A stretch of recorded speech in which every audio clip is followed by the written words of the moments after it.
play. And SK Gaming did not have much momentum despite winning the set before this. So this was a confidence call from SK, and I'm glad they made it. Because of that, they find themselves in set 5 where, you know, Teddy, I think Zeta Division kind of had the momentum here, even with SK winning 1 or 2. Arc going nuts, as he should. But now that we're here in set 5, Teddy, I think it's anyone's game. Again, Palmer, look at the stats. So dominant for Zeta Division, but they lose the set. We have 33 kills. It's about the objectives. Got to score. It was 33 kills for Naui and Meow combined. Now this time around, it's 37. It's huge. It's more than the entire SK Gaming roster. And Garo is not even having a bad match either, you know? But still, SK Gaming, they're the ones closing out the games right now, and they're the ones that push this series to a set 5. And there's gonna have to be some changes for Zeta Division because they're getting so many kills, so much damage, but not the value that you would expect. You know, they need to convert. Let me respond with yes and. That's what I'm going to say here. The Zeta Division has been very strong, and we've seen them time and time again win in the numbers, but lose when it comes to the objective categories, right? The heist box or the brawl ball. Well, we're ending this set in bounty. There is no objective. There is no stuff after said stuff.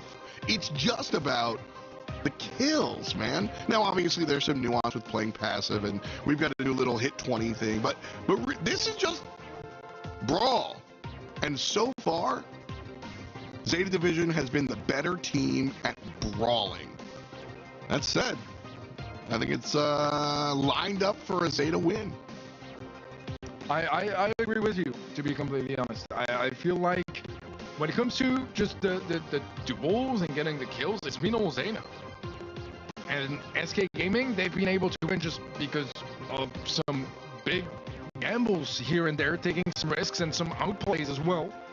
And just being able to convert more from those specific outplays rather than the consistency that Zeta have had throughout the series. Even the sets they lose in a division, they get more kills, they get more damage. In Bounty, that's going to be a whole different affair because that just wins you the game straight up. And Penny and Gus locked in already, very common picks here for Zeta Division. I mean, they love that Gus, and I mean, obviously they do have, you know, the world champion skin on the Gus too, and not quite under their name, but it is their skin very much, you know, as it has the colors of Zeta. And maybe that is part why, but also part why is because they play it so well. So it's scary for SK Gaming. We'll see if we maybe see some throwers in the mix as well, as we do have the ban on Tick, but something like Sprout or Grom is still open, and we know that IKEOS does love himself some Sprout.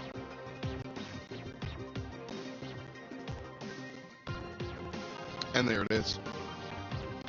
Last selection here for SK to go along with some long-range choices with the Bell for Zeta Division. They've got some long-range damage and obviously the turret on the other side. Curious to see where they go for this last choice. Oh, I got baited. I saw the blue come in. I thought we were getting the pick. Yeah, I thought so too. But 3 seconds left. It's gonna be great.